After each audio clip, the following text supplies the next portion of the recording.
Le sans filtre, c'est quoi? Alors bonsoir à toutes et tous. Je pense que tout le monde est là, tout le monde est présent. Alors ce soir, on va effectivement parler de genre et climat. Vous avez vu dans le petit clip que c'est pas forcément évident pour tout le monde, donc je pense qu'on va essayer ce soir d'expliquer un peu le lien entre le genre et climat. J'ai trois invités très intéressantes et très complémentaires toutes les trois. Donc, restez bien en ligne, les viewers. On va parler de choses passionnantes. Et si vous avez des questions, n'hésitez pas sur le chat à les poser. On essaiera de toutes les relayer, en tout cas, dans la mesure du possible, bien évidemment. Je suis certaine que vous n'arrivez plus. Alors, effectivement, j'ai fait mon intervention la semaine dernière en discussion générale sur le projet de loi climat, en accent sur un sujet qui m'est cher, c'est effectivement le lien entre l'urgence climatique et la question du genre, qui est rarement abordée, et tellement rare, et effectivement, j'ai reçu quelques colibets, et en me disant oui, elle met du féminisme partout, voilà, ça sert à rien, mais pourquoi parle de ça, mais enfin, ça n'a rien à voir avec le climat, enfin. Alors que oui, il y a un lien, et on va essayer ce soir de le démontrer. Alors, c'est Jeanne Burgrain-Goutal qui va commencer.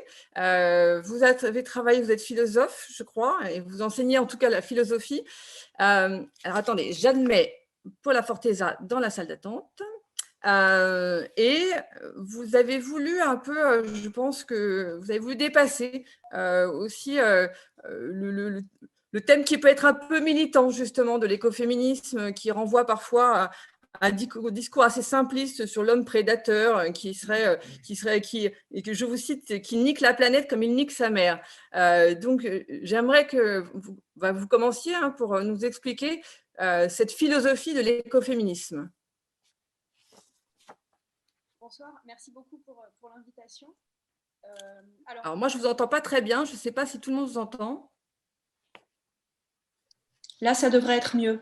Oui, parfait. Okay. Voilà, il y a un truc à régler dans les paramètres. Oui, je vous remercie pour l'invitation.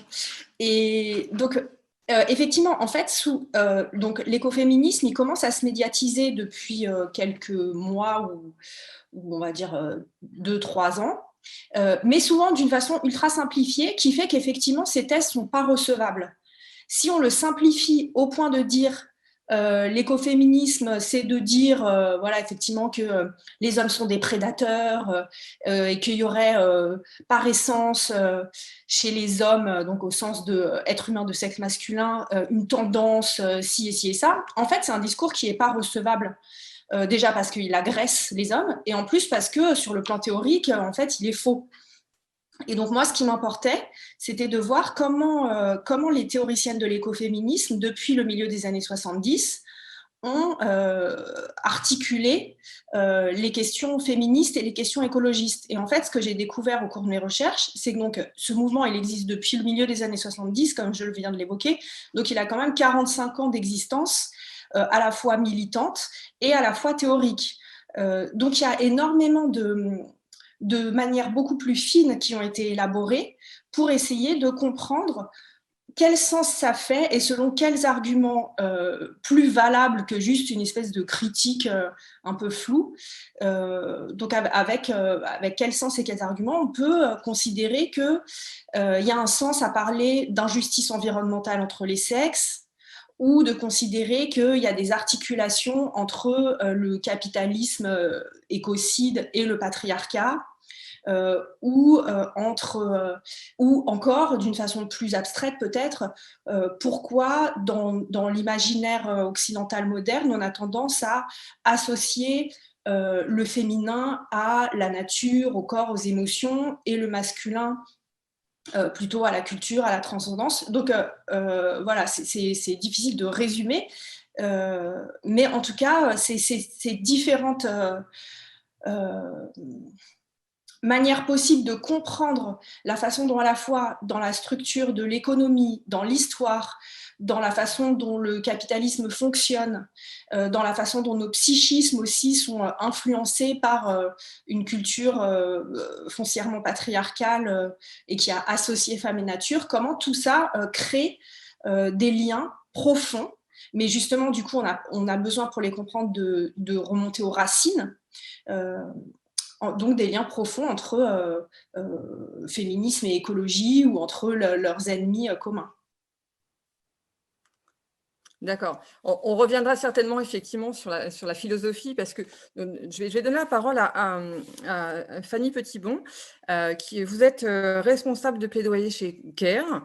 Vous nous présenterez ce que c'est que CARE, parce que vous avez pu justement avec CARE montrer qu'il y a des vulnérabilités spécifiques des femmes et des filles du Sud face à la crise climatique. Donc c'est assez intéressant parce que après je donnerai effectivement la parole à Solène Ducréto, parce qu'on va parler de ce que c'est que l'écoféminisme. Mais là, je trouve que c'était intéressant de faire la philosophie et l'application concrète. Et vous allez nous expliquer ce que c'est que CARE et pourquoi vous avez eu cette idée et comment vous travaillez aujourd'hui. Bonjour et merci beaucoup pour l'invitation. Donc, CARE France est une association de solidarité internationale qui travaille, qui fait partie d'un réseau qui s'appelle CARE International, qui est présent dans une centaine de pays à travers le monde. Donc, on a un double mandat. On a un mandat d'abord de réponse à l'urgence, donc vraiment répondre aux crises humanitaires, et puis un mandat plus de développement, c'est-à-dire d'agir plus sur le long terme.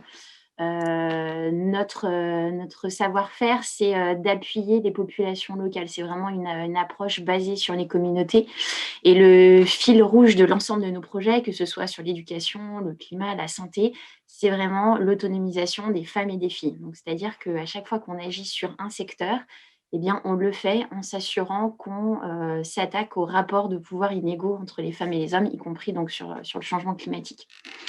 Et donc, ce que CARE constate, puisque CARE a été créé en 1945, donc ça commence à remonter, donc on a une bonne expérience terrain, c'est que, notamment au cours des 50 dernières années, on voit qu'en fait, le changement climatique nous fait revenir en arrière par rapport aux avancées en termes de développement qu'on avait pu engranger.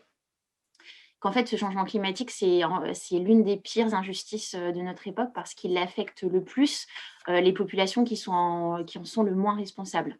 Donc en particulier les populations du Sud. Il y a même le rapporteur spécial des Nations Unies sur l'extrême pauvreté et les droits humains qui a parlé d'un apartheid climatique entre d'un côté les plus riches qui peuvent, grâce à leurs moyens financiers, s'adapter au changement climatique, et puis de l'autre, les pauvres qui subissent de plein fouet et qui ne peuvent pas faire grand-chose. Je pense que c'est important de rappeler les chiffres de nos collègues d'Oxfam qui sont sortis en fin d'année dernière, qui disent que les 10% les plus riches de la population mondiale sont responsables de plus de la moitié des émissions de CO2 cumulées au cours des 25 dernières années. Donc c'est phénoménal quand on sait qu'à l'inverse, les 50% les plus pauvres sont seulement responsables de 7% des émissions. Alors, pourquoi c'est important de parler pour nous de genre et changement climatique ? C'est parce que quand cette injustice du changement climatique, elle rencontre les inégalités de genre qui sont malheureusement persistantes à travers la très vaste majorité des sociétés à travers le monde en termes d'opportunités d'accès à l'éducation, à l'emploi, à l'utilisation, au contrôle des ressources. En fait, ça forme un cocktail vraiment explosif. On appelle ça la double injustice des inégalités de genre et du changement climatique. Et concrètement, ça se traduit comment sur le terrain ?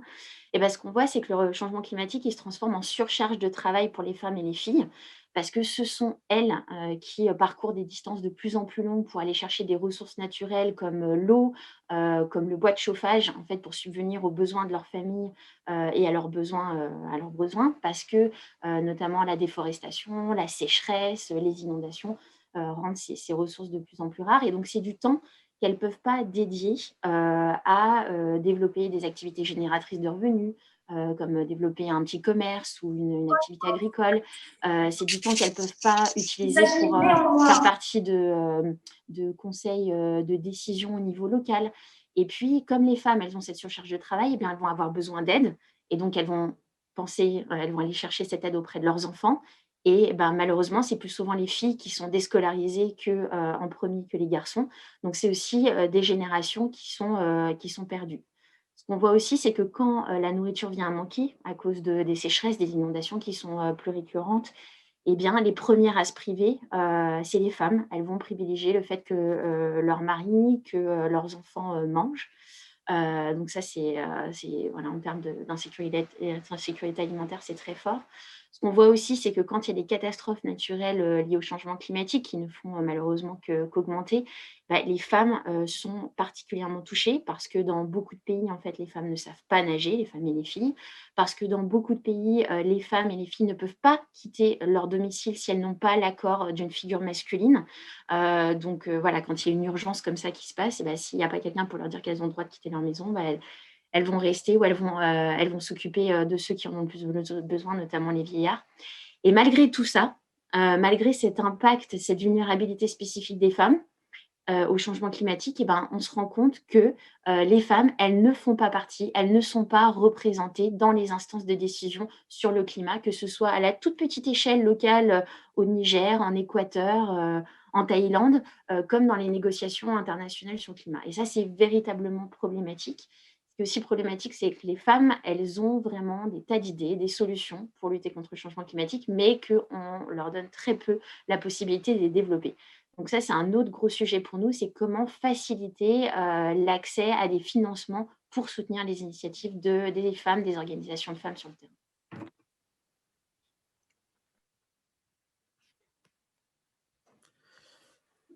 Merci, merci. Solène, du coup, Solène Ducréto, qui vous êtes donc journaliste et réalisatrice, très impliquée. Et puis avec Alice Géant, excusez-moi, vous avez réalisé, vous avez créé un collectif les Engraineuses en 2018. J'aurais aimé que vous me parliez à la fois de votre parcours et puis nous dire à nous ce que c'est quoi concrètement l'écoféminisme et comment on peut mobiliser autour de cette question. Alors, je vais juste faire une petite, parce que vous avez suivi le Twitch est en direct avec l'Assemblée. Je vais les voir parce qu'il y a Paula Forteza qui est dans l'hémicycle. Savoir si Paula, il y avait des choses urgentes. N'hésite pas à nous interpeller. Je vois qu'elle est connectée, mais pour l'instant, ça va. Donc, Oui. Pardon, je suis là. Pour l'instant, ça avance tranquillement. Je te dirai s'il y a des choses intéressantes. D'accord, n'hésite pas. Donc, je laisse la parole à Solène et puis après, on prendra les questions qui sont posées dans le chat. Yes. Du coup, je m'appelle effectivement Solène Ducréto, je suis journaliste, réalisatrice spécialisée dans le secteur de l'économie sociale et solidaire. Donc, ça fait presque 10 ans que je travaille sur des thématiques engagées. Et en fait, mon militantisme écoféministe, il est né du fait notamment que au travers de toutes les actions, les organisations avec lesquelles j'ai pu travailler, on me demandait tout le temps de travailler juste sur la question liée à l'écologie ou alors juste sur la question liée aux droits des femmes et rarement de combiner les luttes finalement. Et c'est en découvrant le mouvement écoféministe que je me suis vraiment rendu compte que ça faisait sens de combiner ces deux luttes-là, notamment via... si on prend en compte l'immensité du travail qu'il y a à faire pour faire face à toutes les crises qui sont en train de nous arriver dessus. Donc, on a effectivement monté avec Alice le collectif Les Engraineuses, avec lequel on a créé le festival Après la pluie, qui était le tout premier festival écoféministe de France, qui a eu lieu pour la première édition en 2019 et qui a pu rassembler 1600 personnes pour parler des diverses thématiques qui sont liées aux écoféminismes. Et ce qui montre aussi qu'il y a vraiment une émulsion autour de ces sujets-là. On commence à prendre conscience en fait de l'importance de traiter de ces sujets-là, en tout cas d'aborder ces questions-là avec l'angle écoféministe. Et pour commencer sur la définition écoféministe, et puis Jeanne pourra sans doute me compléter derrière.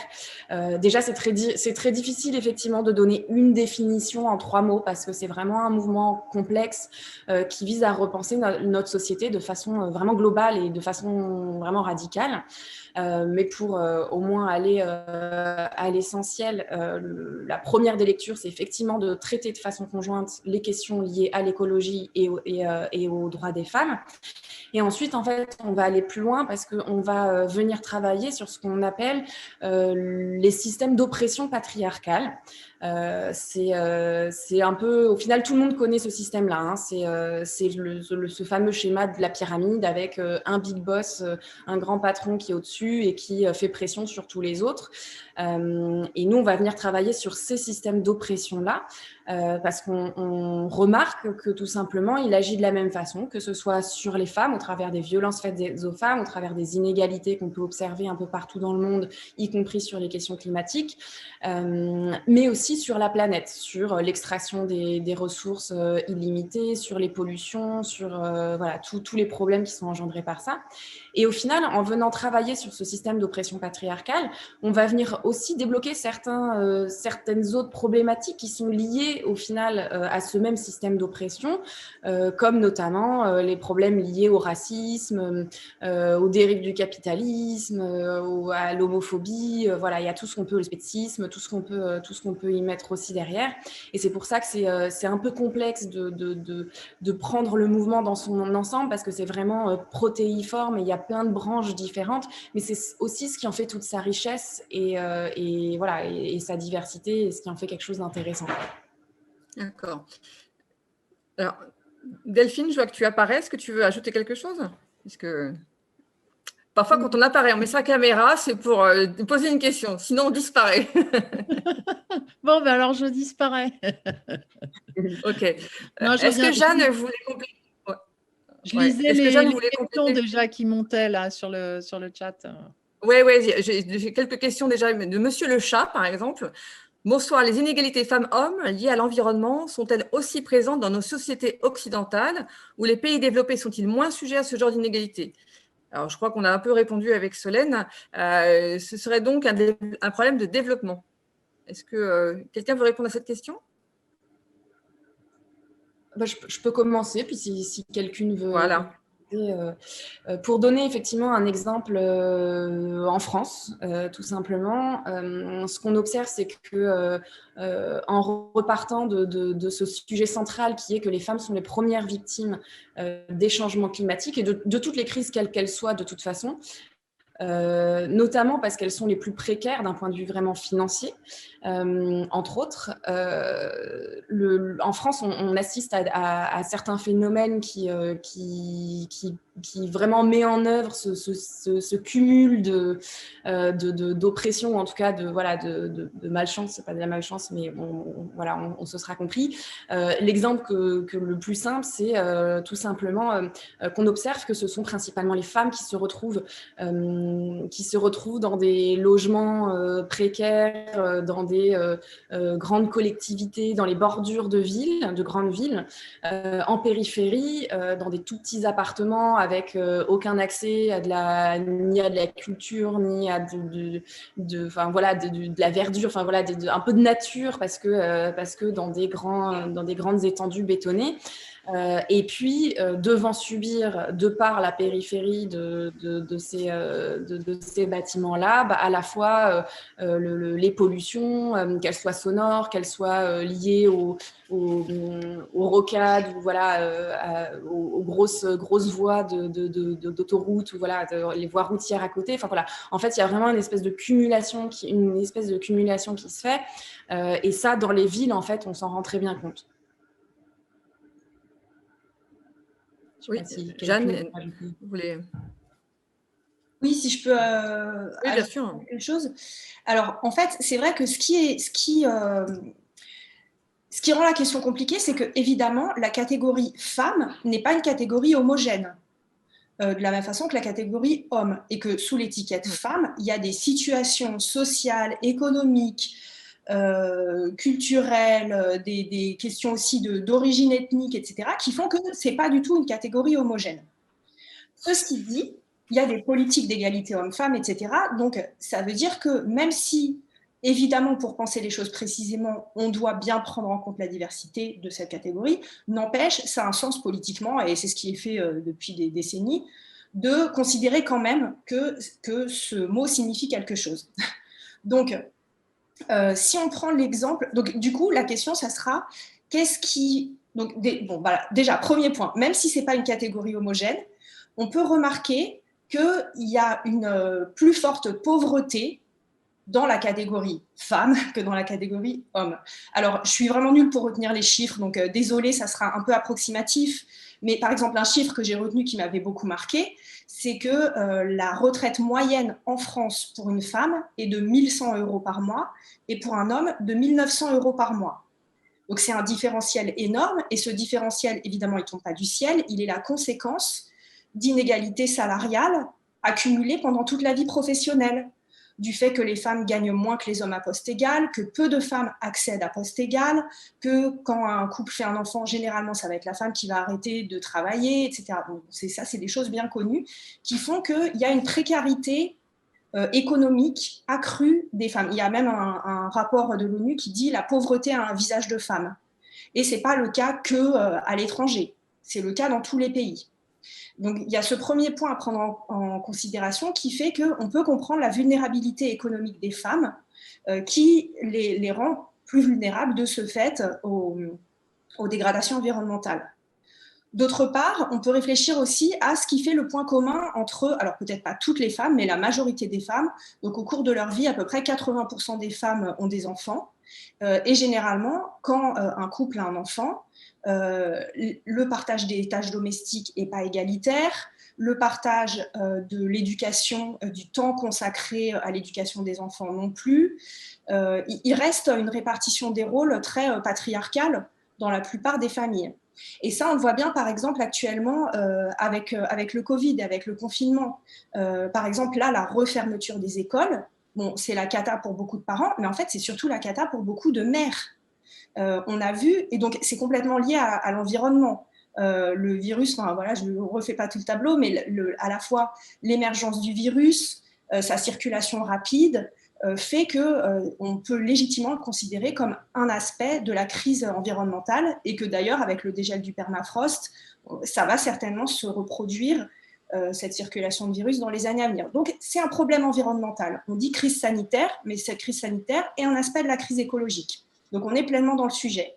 Et on remarque que les effets que ça a eu, si on observe en termes de différence, d'effets différenciés sur les hommes et les femmes, c'est que déjà, l'augmentation des violences conjugales, elle a été terrible, et que beaucoup de femmes qui sont des femmes, alors les femmes souvent qui font des métiers peu payés, peu reconnus, donc caissières, aides-soignantes, etc., ont été effectivement en première ligne, notamment l'année dernière, quand tout le monde croyait que c'était un virus super dangereux qui tuait la moindre personne qui respirait, etc.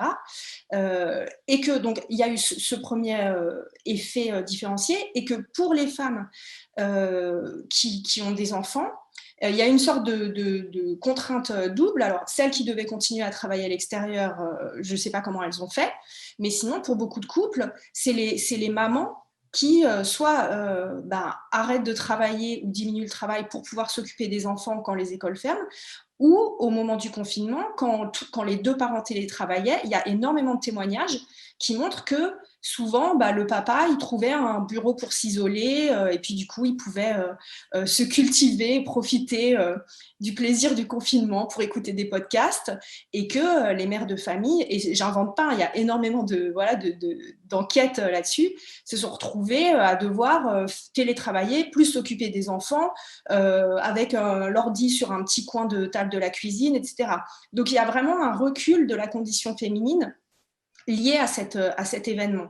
Voilà, on pourrait multiplier les exemples, mais il me semble que ça suffit à montrer que les lunettes écoféministes pour analyser une situation, elles ont un sens et elles permettent de voir des choses qu'on ne voit pas autrement si on n'analyse pas les situations et les crises avec ce croisement en fait entre l'angle écologiste et l'angle et l'attention aux questions de genre. Donc non, c'est pas un problème de développement. Oui, je vous en prie. Fanny, est-ce que vous voulez rajouter quelque chose? Oui, non, et je pense que c'est vraiment important effectivement, nous, c'est notre cœur de métier chez CARE. On travaille particulièrement, quasi uniquement en fait dans les pays en développement. Donc forcément, c'est ça dont je vous parlais, mais il ne faut pas évidemment omettre la réalité de nombreuses femmes, que ce soit en France, en Europe ou ailleurs, et qui se mobilisent en fait face à notamment ces enjeux de précarité énergétique qui sont hyper importants. Et c'est aussi une des raisons, une des sources de l'écoféminisme. Mais forcément, les exemples, ils sont particulièrement flagrants dans le Sud parce que les enjeux d'accès à l'eau, d'accès aux bois de chauffage, c'est des choses en fait qui font que les gens arrivent tout simplement à se nourrir ou à avoir une vie à peu près correcte au quotidien. C'est vraiment un enjeu de survie, donc qui parle, je pense, et choque d'autant plus. Mais c'est pas tellement, voilà, faut pas opposer pays développés, pays en développement, parce que finalement, on est tous et toutes impactés par le changement climatique, qu'on le veuille ou non.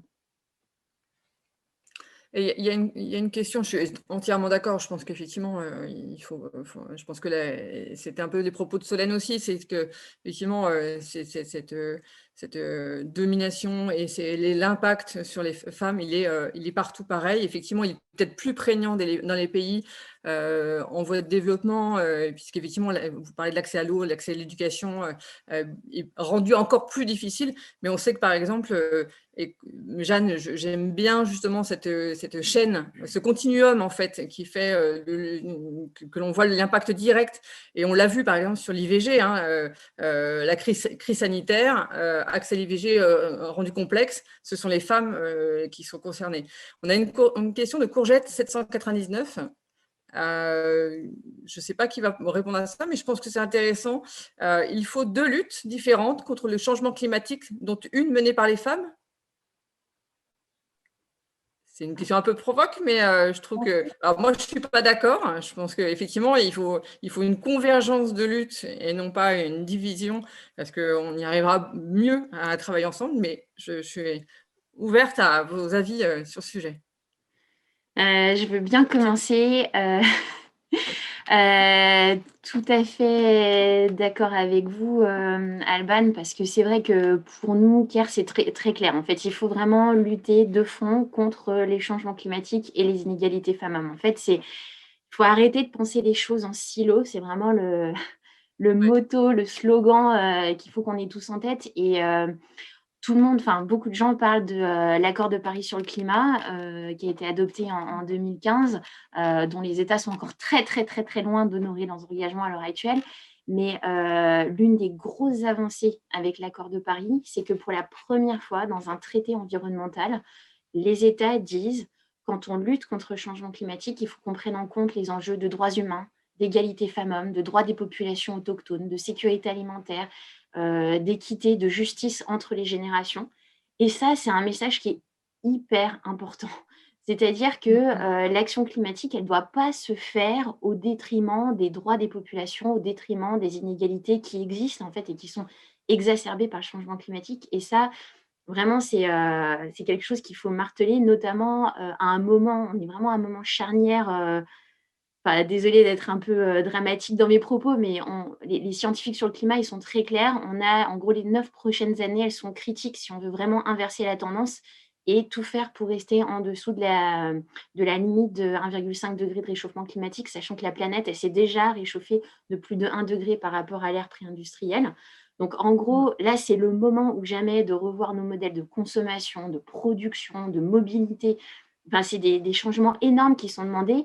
Bien sûr aux citoyens, aux citoyennes, mais surtout au gouvernement, aux entreprises, aux gros acteurs dont l'impact de l'empreinte environnementale est énorme. Et ça doit se faire en prenant en compte les enjeux d'égalité femmes-hommes. Donc, pour moi, il ne faut pas du tout opposer les deux.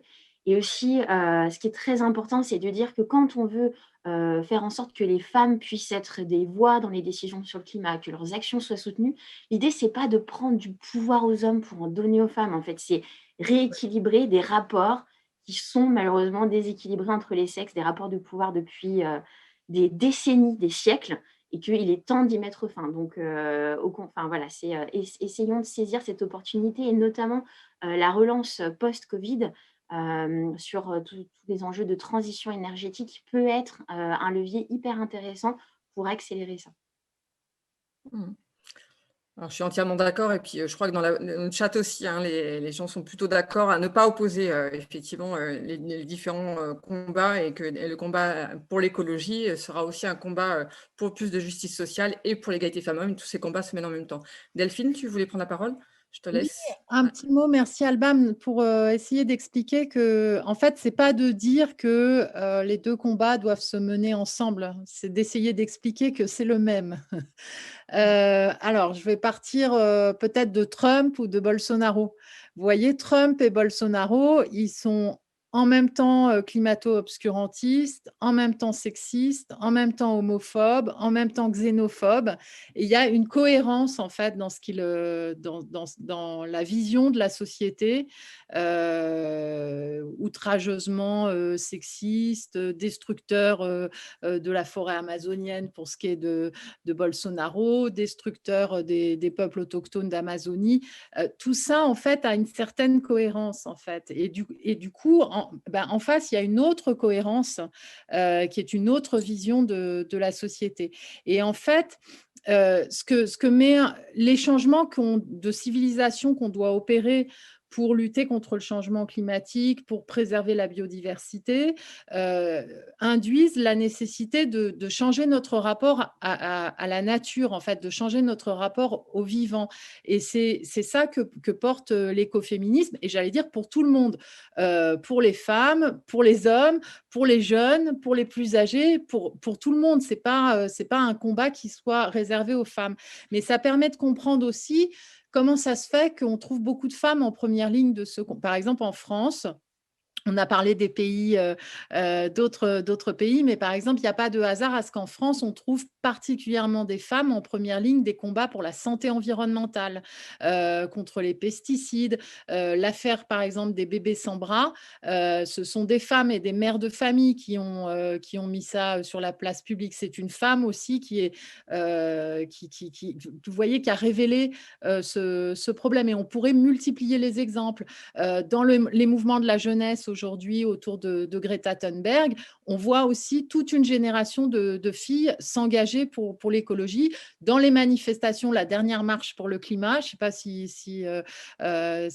il y avait plein de pancartes en fait sur climat, patriarcat, même combat.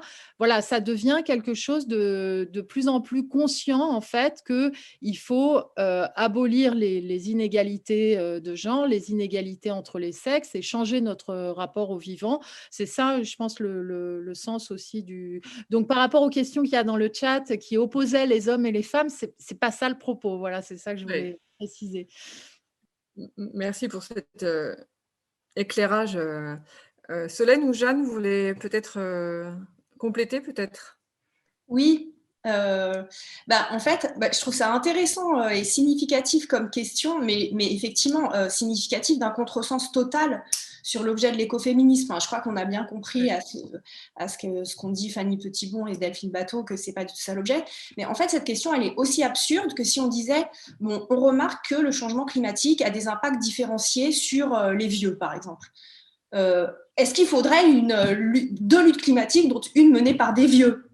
Oui. Ou si on dit c'est différent entre les riches et les pauvres, ou les gens en bonne santé et les gens malades. Alors, est-ce qu'il faudrait deux luttes climatiques, dont une menée par des gens malades Enfin, c'est absurde en fait.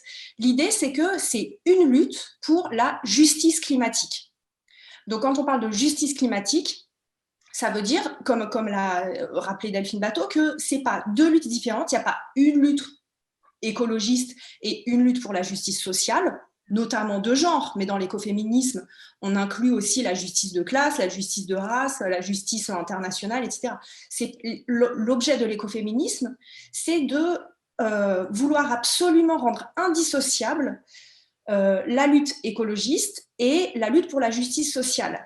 Et donc, d'interdire, ou en tout cas, dans l'idéologie écoféministe, on pourrait dire, il y a vraiment l'idée que des réponses à la crise environnementale qui seraient aveugles ou indifférentes à la justice sociale sont des réponses dont politiquement l'écoféminisme ne veut pas. Et de la même façon, des réponses ou une manière d'analyser les situations qui se préoccuperaient que de justice sociale, ou que de justice homme-femme, etc., mais au prix d'un abandon des questions écologistes, l'écoféminisme n'en veut pas. Il y a vraiment l'exigence de se tenir à l'intersection. Donc, évidemment que ce n'est pas deux luttes différentes. C'est juste une lutte pour la justice climatique et on peut espérer que, y compris des hommes riches, y compris des hommes blancs, y compris des hommes en bonne santé, etc., s'intéressent à la justice, tout simplement.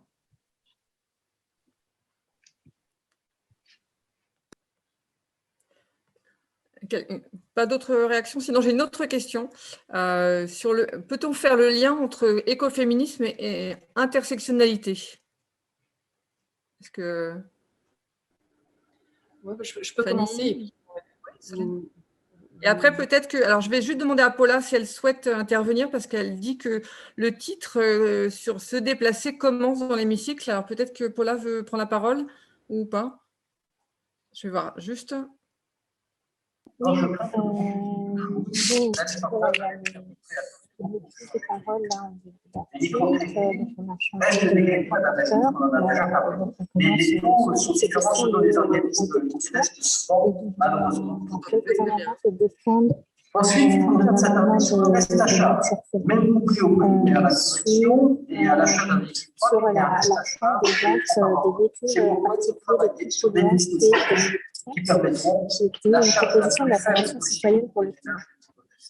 Vous entendez moi, je n'ai pas très bien entendu. Je ne t'entends pas. Peut-être que tu pourras nous faire un petit live tout à l'heure de sortie d'hémicycle. D'accord? Ok, tout à l'heure alors. Alors, c'est Solène qui voulait prendre la parole. Allez, je vous en prie. Oui, effectivement, par essence, le mouvement écoféministe est intersectionnel, de par la convergence des luttes dont on a parlé tout à l'heure. Et si cette question était posée en particulier sur la question des genres, effectivement, ça fait partie aussi des thématiques de l'écoféminisme, de se poser la question, au final, est-ce que les genres ne feraient pas, enfin, la binarité des genres ne ferait pas partie de ces fameuses oppressions et peut-être que si on arrêtait de penser les choses vraiment d'un côté tout noir, d'un côté tout blanc, on aurait peut-être beaucoup plus de richesse en fait dans nos modes de fonctionnement et dans notre façon de penser et d'envisager le vivant autour de nous. Et donc effectivement, il y a cette question qui se pose de sortir de la binarité des genres et de mener en fait tout simplement une lutte qui soit intersectionnelle en prenant en compte la diversité en fait des identifications de genre qu'on peut trouver tout simplement.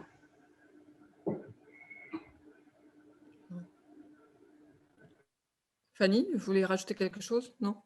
Sinon, j'avais une question de Philofolie. Les armées révolutionnaires féministes du Rojava, alors je ne sais pas si je le prononce bien, et la société qui essaie d'émerger là-bas, solidaire, écologiste, démocratique, horizontale, etc., est peut-être un bon exemple pour expliquer à quel point une image féminine en première ligne de la lutte écologique apporte une certaine sensibilité, bienveillance, un renouvellement qui sont essentiels. Et ces armées kurdes féministes ont été imaginées par un homme, il me semble. Fanny, est-ce que vous avez une réaction sur cette remarque? Je préfère pas trop me prononcer parce que je connais pas du tout et je voudrais pas dire de bêtises. Donc, par contre, j'avais plus une réaction éventuellement à l'autre question au-dessus, une remarque qui était il me semble que le fait de souhaiter une plus grande participation des femmes dans la lutte climatique sous-entend que seules les femmes pourraient vraiment défendre les intérêts des femmes. Oui, c'est encore Courgette 790. Oui, voilà. Là, c'est quand même vraiment extrêmement important en fait de dire que c'est avant tout un enjeu d'égalité, de droit fondamental, dans le sens où les femmes, pour l'instant, elles sont vraiment pas du tout elles sont quasiment pas dans les processus de décision. Par exemple, en 2015, les femmes, elles représentaient moins de 30% des personnes qui font partie des négociations sur le climat, que ce soit au niveau de leur pays ou au niveau international dans les fameuses conférences sur le climat qui s'appellent les COP tous les ans. Et c'est encore une toute petite, je crois que c'est 25% des délégations aux négociations internationales qui sont pilotées par des femmes. Donc ça, c'est un gros sujet, cet accès aux décisions. Et nous, ce qu'on voit concrètement, Care, sur le terrain, c'est que quand on va commencer à travailler des communautés, notamment pour les aider à adapter leurs techniques agricoles pour s'adapter au changement climatique, donc par exemple utiliser des semences qui sont plus résistantes aux sécheresses, plus résistantes aux inondations. L'idée, c'est vraiment de s'asseoir avec les communautés pour qu'elles-mêmes, elles identifient en fait l'évolution des aléas climatiques. Donc, par exemple, au cours des 10 dernières années, est-ce qu'elles ont vu, par exemple, le nombre de saisons sèches augmenter ou diminuer, le nombre d'inondations augmenter ou pas, etc. Et quand on propose aux communautés de s'asseoir ensemble pour faire cet état des lieux, les premières réactions, c'est d'avoir toujours les mêmes personnes autour de la table, c'est-à-dire des gens d'un certain âge en position de pouvoir, soit parce qu'ils sont élus par la communauté, soit parce que c'est des leaders religieux.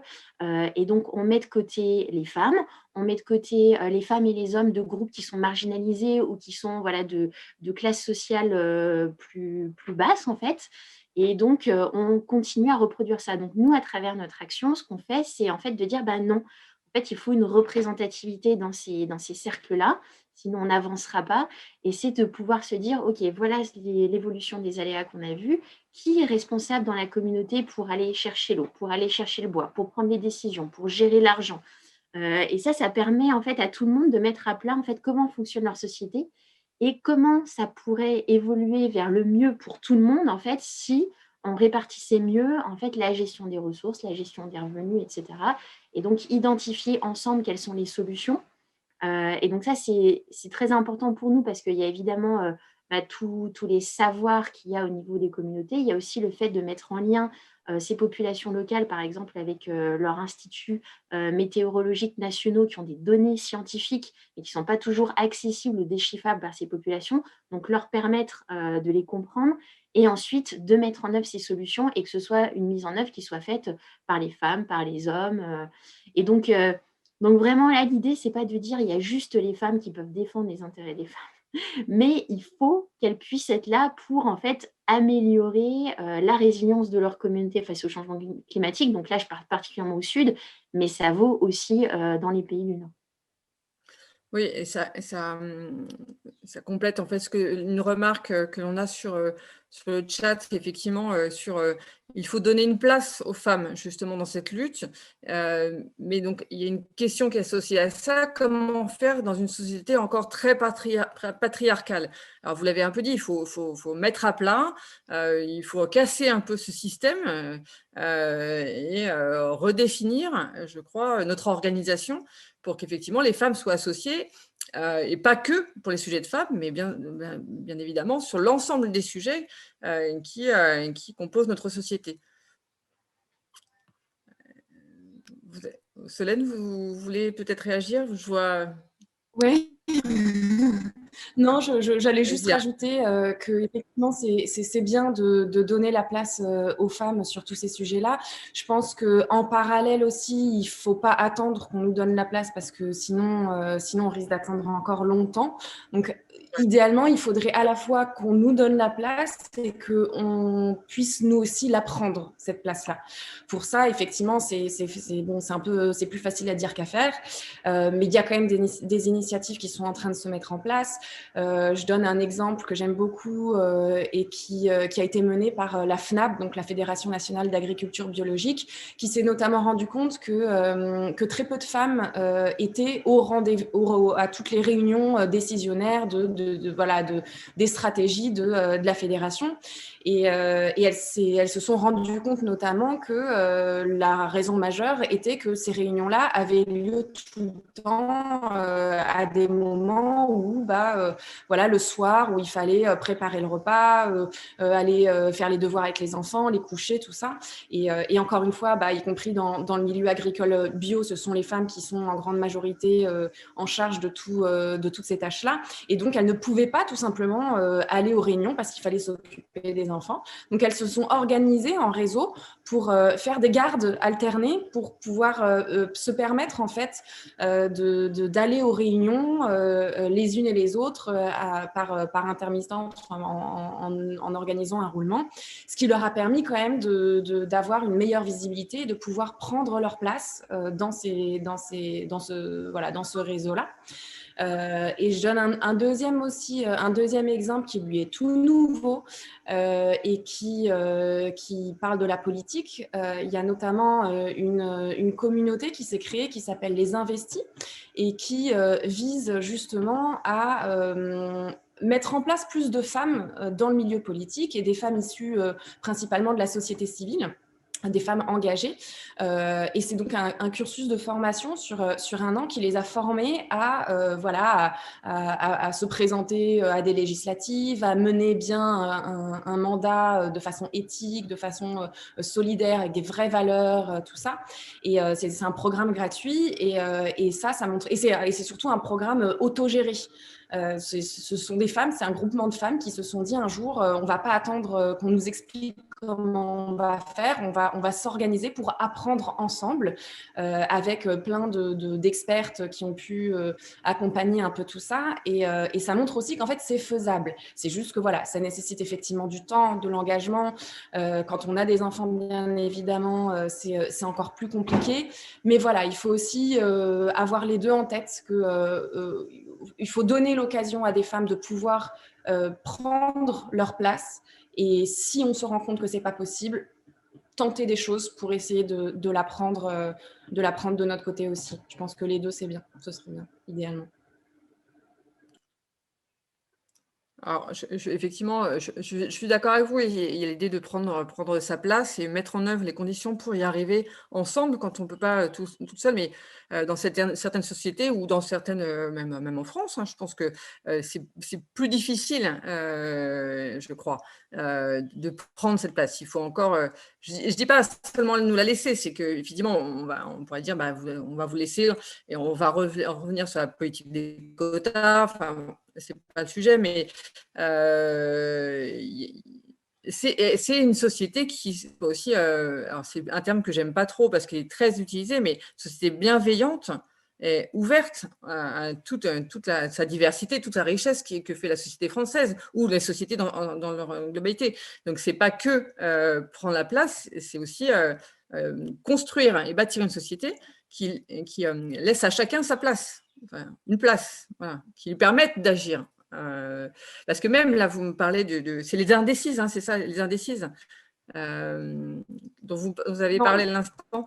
Les investis. Ouais, les indécis, excusez-moi. Même là, je ne sais pas qui vient, qui est impliqué sur ce genre de projet, mais c'est vrai qu'on le voit souvent dans les cercles politiques. C'est à peu près toujours les mêmes personnes, même typologie de personnes qui viennent aux réunions. Alors, et je note que j'ai organisé un Twitch à 18h, entre 18h et 19h30, super mauvaise heure, effectivement, pour les femmes. Je ferai attention la prochaine fois. Mon prochain Twitch, il est à 21h, je crois, de 21h à 22h sur l'alimentation. Donc, oula, voilà. Jeanne ou Fanny, vous voulez réagir à ça? Oui, sinon, on a d'autres questions qui sont intervenues. Juste rapidement, en fait, pour la question de… Parce que, à la limite, si on veut jouer un peu l'avocat du diable, on pourrait se dire, mais après tout, voilà, pourquoi il faudrait que des femmes fassent de la politique, les hommes peuvent très bien prendre en main les différents problèmes, etc. En fait, juste pour bien comprendre ce qu'il y a derrière cette idée-là, et que c'est évidemment pas une revendication de voler le pouvoir à ceux qui l'ont, etc. Mais on peut dire qu'il y a deux types de considérations. Il y a déjà une considération politique qui part d'un ethos profondément démocratique, en disant, en fait, une démocratie représentative qui mérite vraiment son nom, c'est une démocratie où ce n'est pas toujours les mêmes personnes de la même catégorie sociale qui prétendent être capables d'exprimer l'universel et de représenter tous les autres. Mais au contraire, pour qu'une démocratie soit réellement représentative, ça implique que les différentes catégories sociales soient réellement représentées. Et que ce ne soit pas toujours les mêmes qui parlent en leur nom, puisque aucun point de vue n'est universel. Et du coup, ça m'amène à la deuxième considération, qui est une considération d'ordre épistémologique. Donc, désolée, je fais ma prof de philo, mais donc c'est-à-dire sur la question de comment se construit le savoir, comment on accède à la connaissance de certaines choses.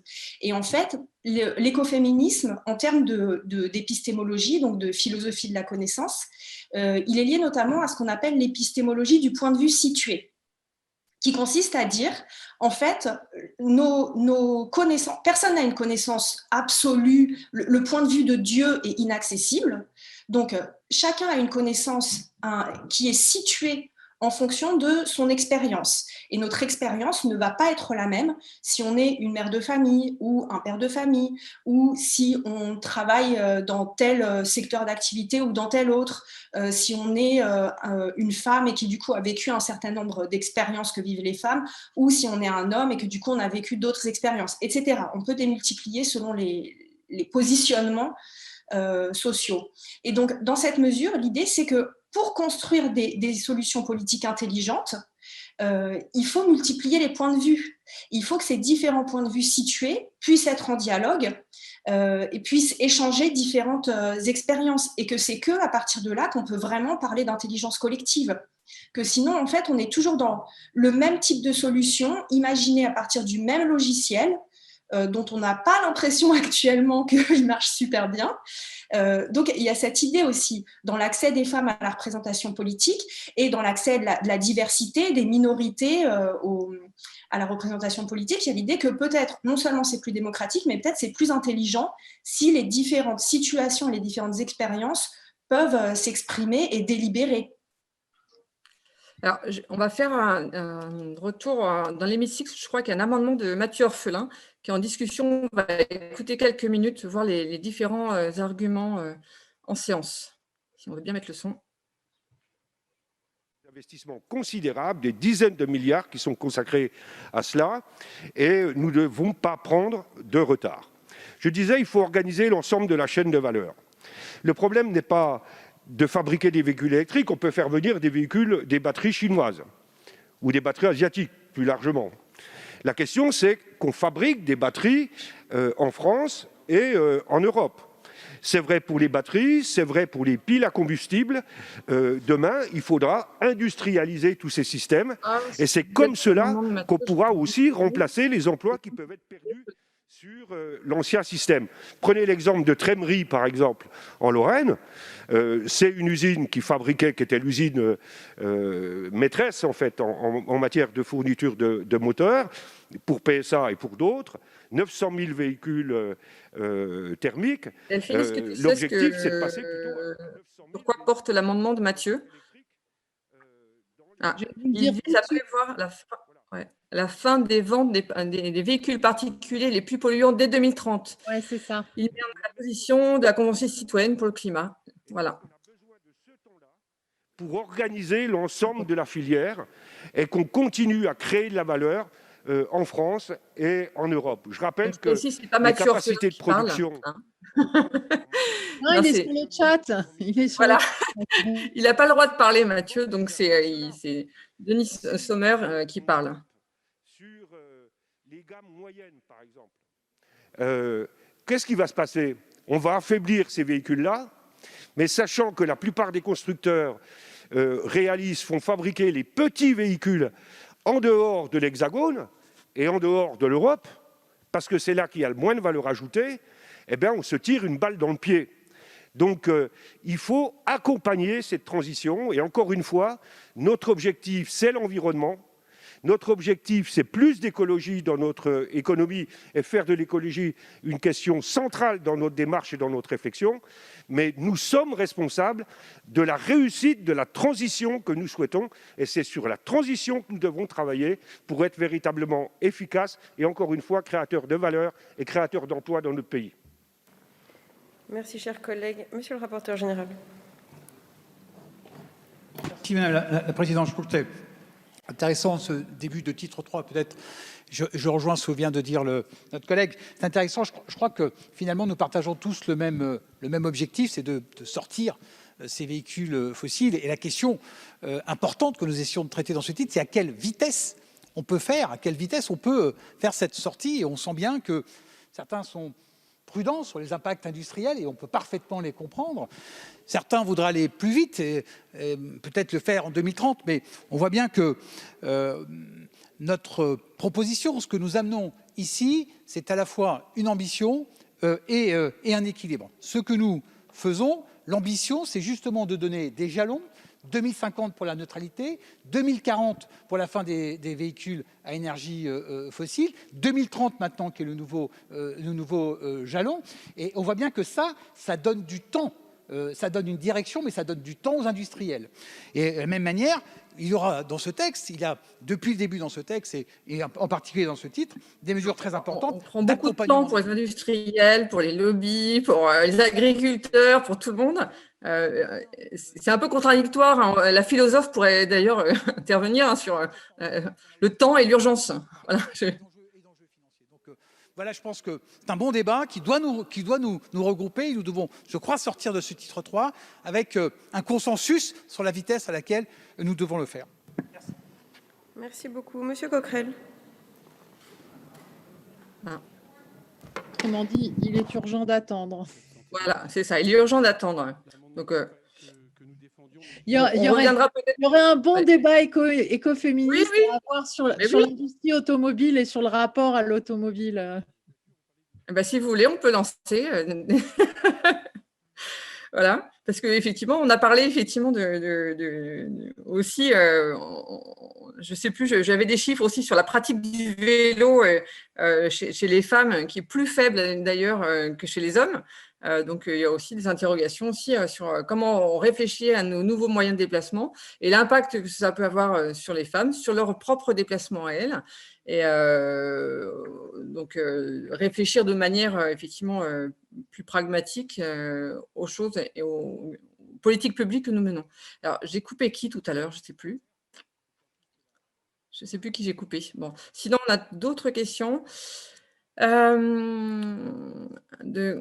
Bonjour, plus largement que les femmes, ne pensez-vous pas qu'il s'agirait d'écouter tous ceux, toutes celles qui se sentent dominés? J'insiste aussi sur le « se sentent ». Les problématiques écologiques ne découleraient-elles pas d'une domination de la raison sur les ressentis ou les perceptions? C'est peut-être une question pour Jeanne, peut-être ça, sur la raison. Après, Solène et Fanny, vous pourrez compléter, bien évidemment. Alors, il y a deux questions dans la question, en fait. Donc, est-ce qu'il ne s'agirait pas d'écouter tous ceux, toutes celles qui se sentent dominés? Oui, évidemment. Et en fait, c'est vrai que le terme écoféminisme, il a quelque chose d'un peu trompeur, parce qu'il donne l'impression qu'on articule uniquement les questions écologistes et féministes. Et effectivement, on ne peut pas deviner que ça va plus loin que ça, mais en fait, tous les textes écoféministes, que ce soit des slogans ou des essais théoriques fouillés, sont très clairs sur le fait que dès sa naissance dans les années 70, le but de l'écoféminisme, ça a été de redéfinir le féminisme comme un mouvement destiné à abolir toute forme d'oppression. Donc là, je cite une philosophe écoféministe américaine qui dit ça, donc redéfinir le féminisme comme un mouvement destiné à abolir toute forme d'oppression. Et donc dès le début, effectivement, même si le mot a l'air de réduire le champ, en fait, ça a articulé ou ça a cherché le plus possible à articuler, à ne pas laisser de côté les autres formes de domination. Et d'ailleurs, sur ce mot écoféminisme, c'est vrai que j'ai vu plus haut dans le chat, quelqu'un disait, mais est-ce que ça risque pas de faire que des personnes de créer un sentiment, même si non fondé, d'exclusion? Effectivement, c'est un risque. Et ce terme de féminisme, même s'il est de plus en plus admis dans la société, il reste assez mal perçu et il continue, il me semble, à susciter le sentiment d'être un peu heurté ou agressé chez beaucoup d'hommes. Donc, d'ailleurs, au cours de l'histoire du mouvement, il y a une phase où, en fait, beaucoup d'autrices écoféministes ont elles-mêmes arrêté d'utiliser ce mot en disant c'est un mot qui est devenu trop polémique, qui est lié à trop de malentendus, etc. Voilà, en tout cas, oui, il y a bien le souci d'articuler les autres formes de domination. Et sur la question de la raison et des ressentis ou des perceptions, alors, bon, personnellement, je ne sais pas ce que j'en pense, mais en tout cas, ce que je peux dire en m'appuyant sur des analyses écoféministes, de philosophes, de théoriciennes écoféministes, c'est que, oui, une des analyses qu'on trouve chez beaucoup d'entre elles, c'est de dire que dans le système des dualismes auxquels on peut, alors c'est super schématique, mais auxquels on peut réduire peut-être certains aspects dominants de la pensée occidentale, on pourrait d'une certaine façon faire deux colonnes. Donc c'est simplificateur, mais ça a en même temps une sorte d'efficacité.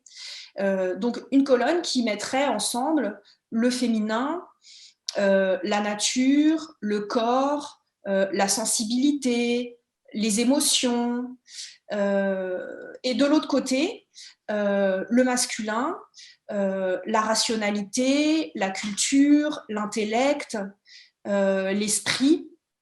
Donc tous ces dualismes, nature, culture, corps, esprit, raison, émotion, sensibilité, intellect, en fait, c'est des dualismes qui sont genrés.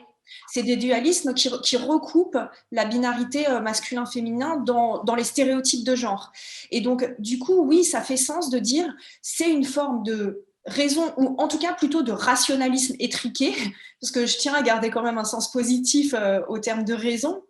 Mais oui, c'est un rationalisme étriqué qui peut avoir amené à analyser les problèmes d'une façon complètement dépourvue de sensibilité, et à du coup proposer des solutions qui sont problématiques sur le plan éthique. Alors juste pour donner un exemple, c'est une analyse qui peut s'appliquer à la construction de la science et des sciences liées aux biotechnologies. De dire, en fait, dans la démarche scientifique et dans le système technoscientifique, il y a une recherche d'une pure rationalité qui fait qu'on va mettre de côté les affects, on va mettre de côté les questions de morale, et on va considérer qu'un bon scientifique, c'est celui qui va pouvoir disséquer ou même faire de la vivisection sans être dégoûté, ou inoculer le virus du sida à des singes pour les bienfaits de la recherche, etc. Donc ça suppose de se couper des émotions. Et dans l'analyse écoféministe, il y a l'idée qu'une science sans conscience, comme le disait Rabelais, n'est que ruine de l'âme. Donc en tout cas, c'est problématique. Que quand on mène la science, la politique, donc les modes de pensée qui vont avoir vraiment un impact sur la vie de tout le monde, avec juste une rationalité coupée des affects, et notamment des affects moraux, ça amène des solutions qui, en termes éthiques et politiques et en termes de valeurs, sont extrêmement tordues. D'accord. Une réaction, Solène ou Fanny, peut-être? Sinon, j'ai d'autres questions, hein, aussi philosophiques aussi, parfois. J'aurais juste voulu rajouter avec... parce que c'est vrai que c'est important souvent quand on parle d'égalité de genre, en fait, on ne se rend pas compte que l'approche genre, c'est bien au-delà que juste renforcer les droits des femmes et des filles, c'est vraiment lutter contre toute forme de discrimination. Et c'est important sur le plan climatique. Je voulais juste illustrer avec un exemple concret. Quand on voit dans des pays qui a des projets d'infrastructures, de construction d'infrastructures, comme par exemple des barrages hydroélectriques qui sont censés produire donc du coup de l'énergie propre, donc c'est bien pour l'environnement. Mais des projets du coup qui sont décidés sans consulter les populations locales, que ce soit les femmes, les hommes, dont souvent beaucoup dépendent de l'agriculture en fait pour subvenir à leurs besoins. Et ben en fait, on va pas leur demander si ça va avoir un impact, en fait, si les terres qu'ils avaient l'habitude de cultiver vont être inondées et du coup ils vont plus avoir de moyens de subsistance. Si les cimetières où sont enterrés leurs ancêtres vont être inondés, ils ne vont pas pouvoir aller rendre hommage à celles et ceux qui ont perdu. Et c'est vraiment important de se dire qu'en fait, l'écoféministe, une action climatique qui soit basée sur les droits humains, elle doit prendre en compte en fait ces différents aspects. Elle doit pas se faire coûte que coûte parce qu'il faut lutter contre le changement climatique et faire abstraction de tout le reste en fait qui fait que notre existence elle a un sens. Donc voilà, je voulais juste rajouter ça sur le fait qu'on on ne doit pas prendre des décisions juste parce qu'elles nous semblent bien sans prendre en compte les circonstances, les besoins des populations locales, que ce soit en France ou ailleurs. D'accord. Paula, est-ce que tu es dans l'hémicycle? Je vois que l'amendement de Orphelin a été voté. Est-ce qu'il a été adopté ou rejeté? Je ne sais pas si tu m'entends. Oui, il a été rejeté largement. Et il y avait plusieurs amendements identiques. L'organisation de la chaîne de valeur. D'accord, ok. Merci Paula. On a une question de Léa Guichard sur les recherches de l'essayiste Pascal Derme à propos des écoles dans la nature. Peut-être que vous connaissez, moi je ne connaissais pas. Dans ces écoles forestières, tout enfant, quel que soit son genre, fait les mêmes activités, dont physiques. Les filles sont tout autant à l'extérieur que les garçons. Et donc la question, c'est la nature pourrait-elle niveler les inégalités de genre grâce à une éducation proche de la nature dès le plus jeune âge? Vous avez 2 minutes. Moi, je veux bien commencer à répondre, mais j'ai déjà beaucoup parlé. Je vais aller vite. Moi, je ne crois pas que la nature automatiquement nivelle les inégalités de genre. En fait, si on fait une école dans la nature avec des enseignants qui ne sont pas sensibilisés aux questions de genre, ou des enfants qui, dans leur famille, en fait, il y a plein de micro-détails dans l'éducation des enfants. Par exemple, on voit que les parents font sauter beaucoup plus haut les bébés quand on joue à faire sauter le bébé. On fait sauter beaucoup plus haut les garçons que les filles, mais sans faire exprès. Ou il y a des études aussi qui montrent que quand on fait entendre des pleurs de bébés, c'est une étude qui a été menée sur des étudiants en psychologie, on leur fait entendre des pleurs des bébés et on dit c'est un petit garçon. Et ils disent « Ah, il est en colère, il doit avoir faim, il veut protester. » Et le même pleur, le même enregistrement, on leur dit « C'est une petite fille. » Ils vont dire « Oh, la pauvre, elle est triste, elle a un chagrin. Qu'est-ce que c'est son problème? Comment on va la consoler ?» Donc, en fait, ça fait qu'il y a tellement de micro-détails dans l'éducation. Et par exemple, sur le rapport à grimper dans les arbres, dans Le deuxième sexe de Simone de Beauvoir, il y a plein de super belles analyses là-dessus. Du petit garçon qui grimpe dans les arbres, qui conquiert l'élévation, la transcendance, etc.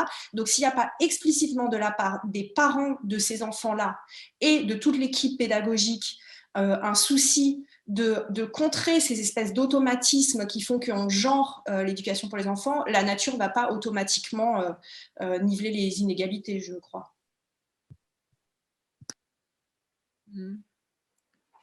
Solène ou Fanny, vous voulez réagir? Non? Non, pas sur ce genre de questions. Effectivement, je vois qu'il y a des remarques dans le chat sur, oui, je suis d'accord, sur l'intelligence artificielle aussi, il y a des biais de genre et d'autres types de biais. Alors, hop, je ne sais pas si on a d'autres questions. Oui, on avait des questions sur le vélo, effectivement. A priori, Mathieu Orphelin nous disait que hier ou avant-hier, ils ont fait une table ronde sur le vélo et qu'ils ont abordé le sujet des déplacements et du genre et des impacts différenciés. Donc, effectivement, c'est plus compliqué de faire du vélo avec tous les enfants dessus, plus les courses, sans faire de généralité, bien entendu. Oui, dans l'idéal, il vaudrait mieux éviter de faire sauter les bébés tout court, hein, Jeanne. Oui, bien évidemment. Là, on en a parlé. Alors du coup, Solène, je voulais revenir sur votre initiative les engraineuses, et parce que vous en avez parlé succinctement tout à l'heure, et je voulais savoir quelles étaient vos actions, comment vous fonctionnez, et puis comment on rejoint les engraineuses si on avait envie, par exemple.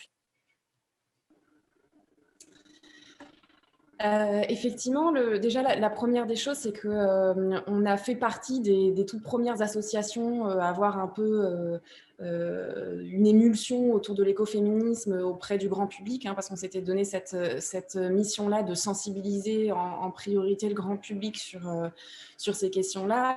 Donc, on a dû faire un gros travail mapping, c'est pas vraiment le mot, mais pour identifier déjà quelles initiatives existaient en France, parce qu'il y a beaucoup de contenus qui existent sur des initiatives un peu partout dans le monde, qui se sont développées il y a quelque temps ou qui sont en train de se développer maintenant. En France, il n'y a pas encore énormément de choses, surtout au moment où on avait monté le festival. Pour autant, il y avait déjà pas mal d'initiatives qui s'étaient montées et qui ne se revendiquaient pas forcément écoféministes parce que, tout simplement, elles n'avaient jamais entendu parler du mot écoféminisme. Et donc, on a dû faire d'abord un gros travail de pédagogie pour expliquer l'ADN du mouvement et puis pour travailler aussi sur la question de la légitimité des femmes, parce que la plupart des intervenantes, par exemple, quand on leur proposait de participer au festival, préféraient refuser en nous disant « mais je ne connais pas le mouvement, donc je ne préfère pas intervenir », alors que pour autant, leurs actions étaient à 100% écoféministes. Et souvent, quand on expliquait le mouvement, on avait ensuite un coup de fil en disant « merci pour ce que vous avez fait, parce que maintenant, je peux me dire écoféministe » et ça m'ouvre tout un autre champ des possibles et ça m'ouvre aussi toute une communauté avec laquelle maintenant, je peux interagir sur ces sujets-là et je me sens un peu moins seule.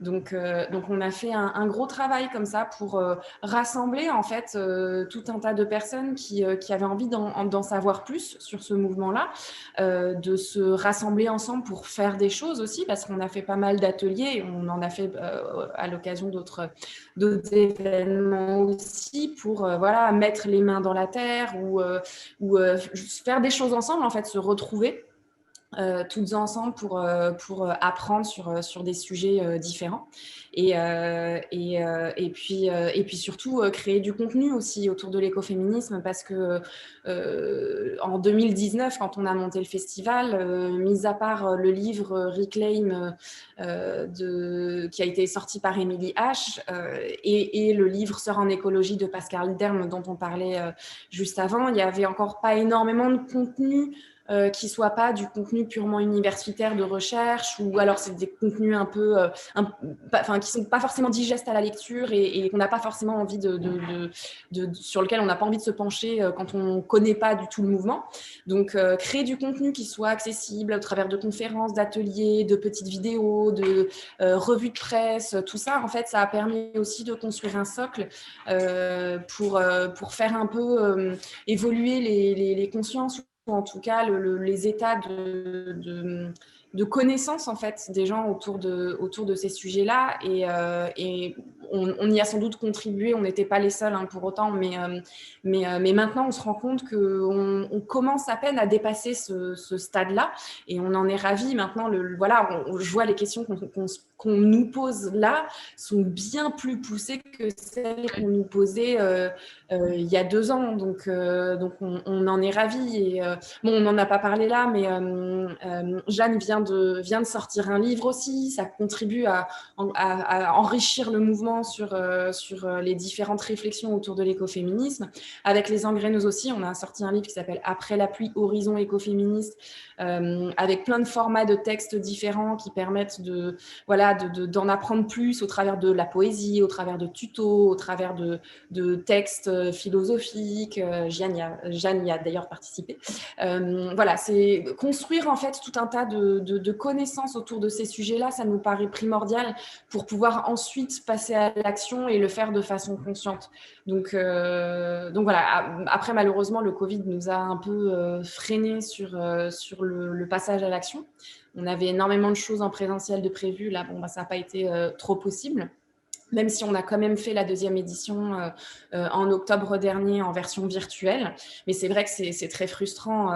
C'est très frustrant de ne pas pouvoir faire des choses ensemble en vrai, en fait, parce que c'est ce dont on a besoin en ce moment, même si c'est vrai que les mobilisations citoyennes en virtuel, comme ce qui est exactement en train de se passer ici avec les débats sans filtre, c'est génial. Et en plus, ça nous permet de nous débarrasser de la question des frontières, parce que c'est vrai qu'aujourd'hui, les questions écoféministes sont encore un peu en France centrées sur le petit milieu d'Île-de-France.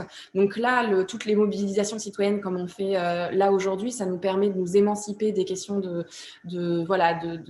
frontières, de territoire, et c'est vraiment génial. Après, on espère qu'avec l'après-Covid, en fait, on pourra faire les deux et on ira encore plus loin, quoi. D'accord. Du coup, ça rejoint un peu la question de Camille, NC97. Comment expliqueriez-vous que ce mouvement né dans les années 70 n'ait pas percé, entre guillemets, et qu'on n'entende réellement parler que maintenant pour vous, à quel moment se situe la bascule? Quand est-ce qu'il y a une prise de conscience?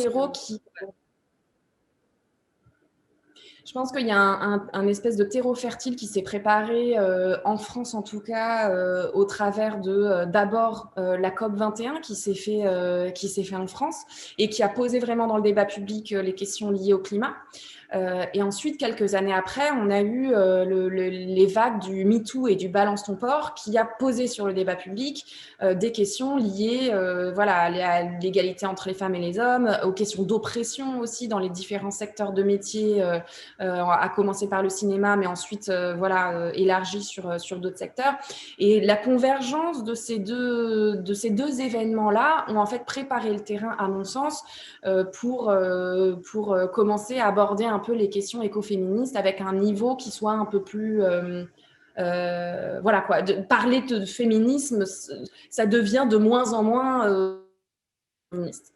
Donc voilà. Et puis il y a aussi l'émergence de plein d'initiatives sur les réseaux sociaux qui ont permis ça, notamment via Instagram. Il y a énormément de comptes qui se sont créés, que ce soit sur les différentes questions liées à l'écologie ou sur les questions liées au féminisme, et qui ont permis aussi à la société civile de prendre la parole, de se faire entendre au travers de formats différents qui sont innovants, qui sont plus courts, qui sont plus accessibles, qui sont rigolos, qui sont fun.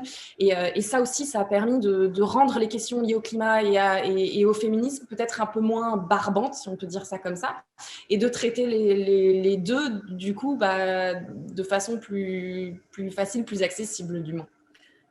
Fanny, est-ce que vous voulez réagir à ça? Après, je poserai la question de Asnav B, que j'avais zappé tout à l'heure. Fanny? Oui, effectivement, je suis tout à fait d'accord avec Solène sur cette émergence, cet espace de parole qui s'est libéré notamment sur les enjeux de féminisme, qui n'est plus un gros mot maintenant, enfin qu'il est de moins en moins en tout cas, et c'est tant mieux. Et puis cette prise de conscience aussi écologiste, et c'est vrai que je trouve que c'est hyper important de montrer le rôle que jouent les jeunes, notamment dans cette prise de conscience.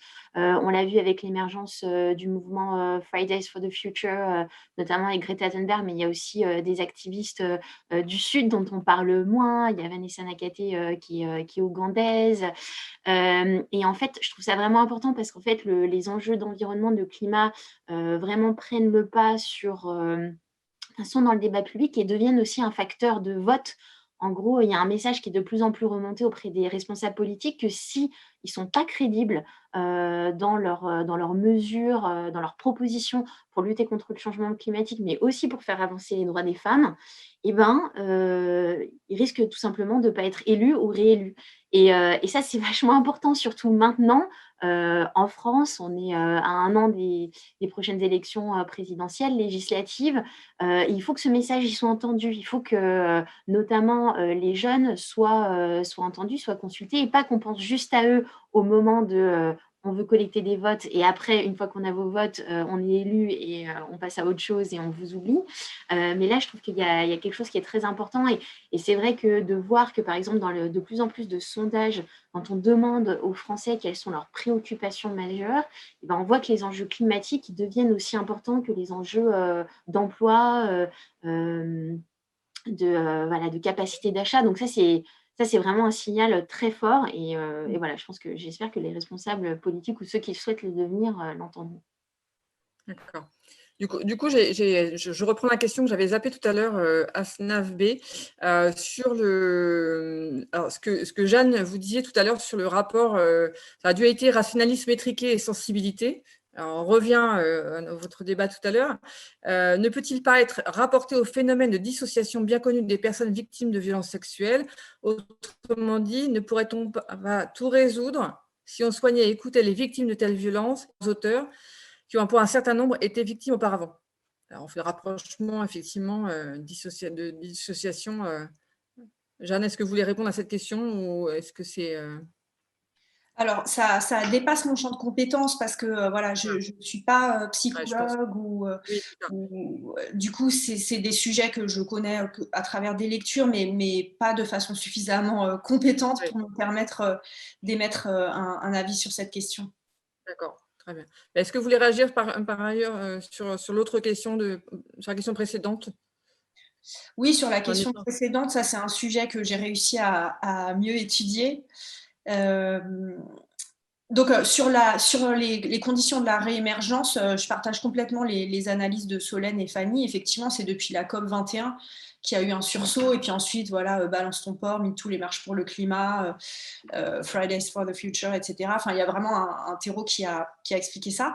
Je pense aussi qu'il y a quelque chose qui paraît anecdotique, mais qui, à mon avis, a joué un rôle dans vraiment la redécouverte de l'écoféminisme à proprement parler. C'est la naissance de la collection Sorcières aux éditions Cambourakis. Qui a rendu accessible en français énormément de bouquins qui en fait existaient mais que personne ne connaissait en France parce qu'ils n'avaient jamais été traduits. Et en fait ça a été un travail éditorial immense qui sur le sol français a joué vraiment un rôle. Et sur la première partie de la question, du coup, de savoir pourquoi ce mouvement né dans les années 70 n'a pas percé, en fait, ça dépend beaucoup des contextes culturels. Donc, si je me situe juste en France, parce que j'imagine que la question concerne la France, le paradoxe, c'est qu'en plus, souvent, on attribue à une Française la création du néologisme écoféminisme, donc à Françoise d'Aubonne en 1974 dans Le féminisme ou la mort. Mais en fait, en France, ce qui a bloqué, c'est l'association de la question de la nature avec la question du féminisme ou de la féminité. Beaucoup de féministes françaises dans les années 80 ou 70 même, ont considéré que voilà, le féminisme à la française, un de ses grands aspects, c'est de dénaturaliser les femmes et la féminité, de comprendre qu'on ne naît pas femme, on le devient, c'est pas naturel, c'est une construction sociale. Et du coup, ce mouvement qui, même si c'était pas du tout pour renaturaliser les femmes, mais qui réintroduisait la notion de nature, la centralité de cette notion dans le discours féministe, ça a semblé vraiment assez incompréhensible et trop dangereux pour les féministes françaises. Après, si on élargit le champ et qu'on s'intéresse en fait à plein d'autres mouvements qui sont des luttes environnementales menées par des femmes aux quatre coins du globe, donc qui n'utilisent pas le terme écoféministe, mais qui ont des affinités, il n'y a pas eu de déclin. En fait, même pendant qu'aux États-Unis, en Australie, en France, dans le monde universitaire, on se battait sur les théories écoféministes et leur rigueur, etc., dans le monde entier, il a continué à y avoir des collectifs qui n'utilisaient pas ce terme, mais qui menaient des luttes environnementales sur des enjeux locaux et avec un aspect d'émancipation des femmes et de prise de pouvoir des femmes dans la vie de la communauté. Oui, effectivement. On a une question de Monsieur Lechat sur le télétravail. Alors, on a normalement répondu à cette question lors d'un précédent Twitch, mais pensez-vous que le télétravail généralisé a permis une prise de conscience sur la répartition hommes-femmes des tâches ménagères, ou il a au contraire creusé? Alors, ce qu'on a pu montrer dans le Twitch qu'on avait fait, je vous invite à regarder le replay, que je vous mettrai le lien si jamais, c'est qu'effectivement, toutes les études le montrent, c'est que ça a plutôt creusé, exacerbé encore les inégalités, puisque aujourd'hui, il y a une inégalité dans la répartition des tâches ménagères. Donc, vous avez, et en plus, une grande majorité des fois, la femme n'a pas un bureau isolé, donc elle se retrouve au milieu des salons avec les enfants et en plus, elle a les tâches ménagères à effectuer. Donc, c'est souvent des situations effectivement beaucoup plus complexes en temps de confinement. Alors, du coup, on a presque terminé, on a 5 minutes, donc je vous laisse toutes les trois un petit mot de conclusion, et puis comme ça, on terminera à 19h30, tout rond. Qui veut commencer? Fanny, allez. Je vous laisse conclure. Ça marche. Je pense que un message qui est très important pour nous, en tout cas, c'est que tout ce dont on a parlé, ça n'a un sens que si on a une planète qui existe encore. Et CARE est vraiment déterminé à continuer son travail, son plaidoyer sans relâche pour que la France, la communauté internationale se mobilise pour respecter les engagements de l'accord de Paris et le fasse en associant celles et ceux qui sont le plus touchés par les changements climatiques. Donc là, il y a bien sûr une année qui est très importante sur le climat cette année parce qu'il y a beaucoup de choses qui ont été mises en pause l'année dernière. Il n'y a pas eu de négociation internationale sur le climat. Il y a tout un tas de sommets qui arrivent. Et pour l'instant, quand on regarde en fait ce sur quoi les pays se sont engagés, notamment leur plan d'action sur le climat, eh bien on est très très loin de rester sous la barre des 1,5 degrés de réchauffement climatique. Et pour nous, ce qui est extrêmement important, c'est aussi que les États, notamment la France, se mobilisent pour davantage débloquer des financements pour l'adaptation des populations vulnérables, en particulier les femmes des pays du Sud, qui sont impactées de plein fouet par le changement climatique et qui, malheureusement, continuent de lutter avec très peu de moyens chaque jour. Donc, qu'elles soient entendues, qu'elles soient soutenues et que la France ne fasse pas juste de grands discours à l'échelle internationale, n'organise pas que des gros sommets internationaux sur le climat, mais soit aussi cohérente et notamment toutes ces mobilisations citoyennes, mais aussi qu'on voit du coup des députés et du collectif sur le projet de loi climat est très, très important. C'est la dernière grosse échéance sur le climat d'ici la fin de ce quinquennat. Et la France, elle ne peut pas louper le coche. Elle ne peut pas tenir un double discours. La Convention citoyenne pour le climat, elle donnait beaucoup d'espoir sur le fait justement de placer les citoyens, les citoyennes au cœur d'un projet national de lutte contre le changement climatique. Et quand on voit à quel point le projet de loi a été édulcoré, vidé de sa substance, c'est vraiment une trahison en fait et qui est vraiment inacceptable parce que c'est à la fois vis-à-vis de l'engagement citoyen mais aussi pour les générations futures. Donc voilà, la France ne doit pas décevoir le gouvernement. Merci Fanny pour ce lien avec le projet de loi climat. C'est vrai qu'on l'a fait de manière très éloignée. Merci pour cette conclusion de vous rapprocher. Solène et Jeanne, qui veut dire un petit mot? Je vous en prie. Allez, Jeanne. Eh bien, je dirais un petit peu la même chose sur cette histoire de ne pas vider de sa substance au sujet de l'écoféminisme qu'au sujet des propositions de la Convention citoyenne, puisque je remarque avec une grande surprise que le mot écoféminisme commence à avoir ses entrées dans la sphère politicienne, de candidats au régional, voilà, ou dans des débats, alors peut-être pas dans des débats parlementaires déjà, enfin en tout cas voilà.